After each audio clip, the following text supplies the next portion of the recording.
नमस्कार साथियों, स्वागत है सभी का आपके अपने इस यूट्यूब चैनल पर। दोस्तों आज हम लोग मित्र हैं साथियों, मिलते हैं एक नए वीडियो पर जिसका टॉपिक आज मित्रों हम लोग लेकर आए हैं, जिसका नाम रस है। और इसके बारे में आप सभी लोग जानते हैं दोस्तों कि आपके बोर्ड एग्जाम में कितना इंपॉर्टेंट, कितना जरूरी है ये पढ़ना आपको। क्योंकि साथियों बोर्ड एग्जाम अगर यूपी बोर्ड कक्षा 10 की बात करें तो यह 2 नंबर के एकदम फिक्स नंबर रहता है साथियों, आने वाला है, पूछा जाता है हर बार एग्जाम में।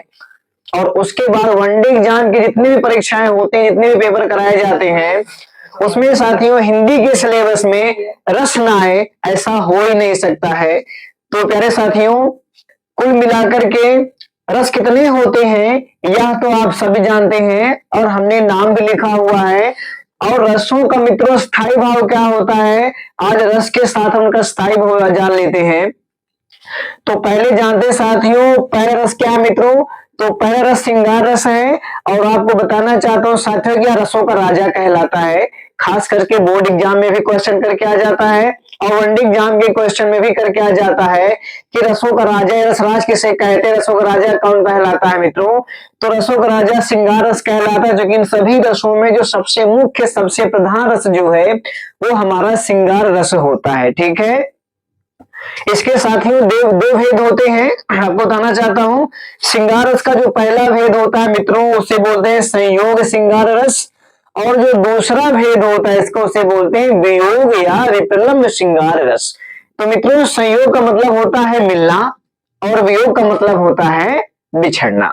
ठीक है, तो श्रृंगार रस के मित्रों अब इसका स्थायी भाव क्या होता है साथियों, इसका स्थायी भाव होता है रति। तो श्रृंगार मित्रों श्रृंगार रस का स्थायी भाव क्या होता है, रति होता है। और उसके बाद साथियों करुण रस है। करुण रस का मतलब होता है वेदना से, यानी दुख से। ठीक है, दुख से, पीड़ा से, व्याकुलता से। तो मित्रों इसका मित्रों स्थायी भाव क्या होता है, इसका स्थायी भाव होता है शोक। अतः जब किसी भी एग्जाम्पल में, किसी भी उदाहरण में अगर आपके दुख की बात हो या वियोगिता की बात हो मित्रों, या उदासी की, करुण की बात हो, विलाप की बात हो, तो हमेशा समझिएगा कि वहां पर आपका करुण रस होता है और इसका स्थायी भाव मित्रों शोक होता है। ठीक है, तीसरा साथियों है वीर रस।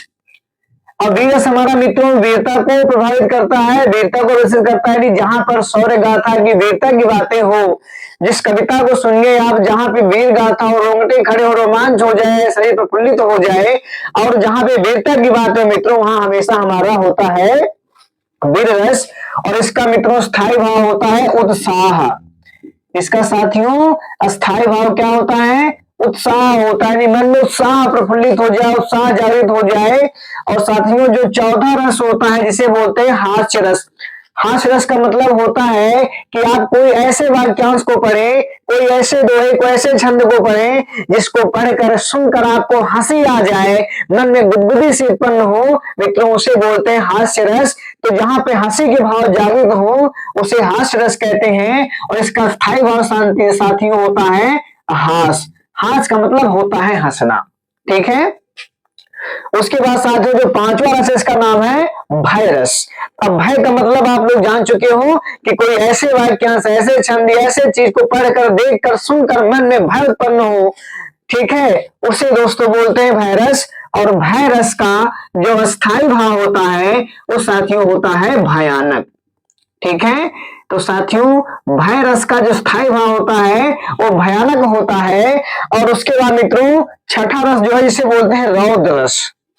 ठीक है, तो रौद्र रस का मतलब क्या होता है साथियों, रौद्र रस मतलब होता है कोई ऐसा छंद हम पढ़े, कोई ऐसा दोहा पढ़े, या कुछ ऐसे वाक्यांश को हम पढ़े, सुने, देखे, समझे, जिससे हमारे मन में क्या हो जाए, क्रोध उत्पन्न हो जाए। अतः क्रोध आ जाए हमारे मन में, या हमारे अंदर अगर क्रोध जागृत हो जाए मित्रों, तो जो क्रोध को जागृत करने वाला रस है उस रस का नाम है रौद्र रस। और इसीलिए इसका स्थायी भाव क्रोध है। ठीक है साथियों, तो इसका स्थायी भाव मित्रों क्रोध होता है।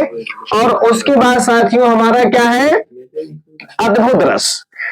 अद्भुत का मतलब होता है विस्मय, यानी विस्मित हो जाना, आश्चर्यचकित हो जाना, उसे बोलते हैं विस्मय। यानी कोई ऐसा चीज आपके सामने, ऐसा दृश्य आ जाए, ऐसा कुछ वाक्यांश पढ़ करके, किन्हीं छंदों को पढ़ करके आपका मन क्या हो जाए, अचंभित हो जाए, आश्चर्यचकित हो जाए, उसे मित्रों बोलते हैं अद्भुत रस। तो मित्रों अद्भुत रस का मतलब क्या होता है, विस्मय।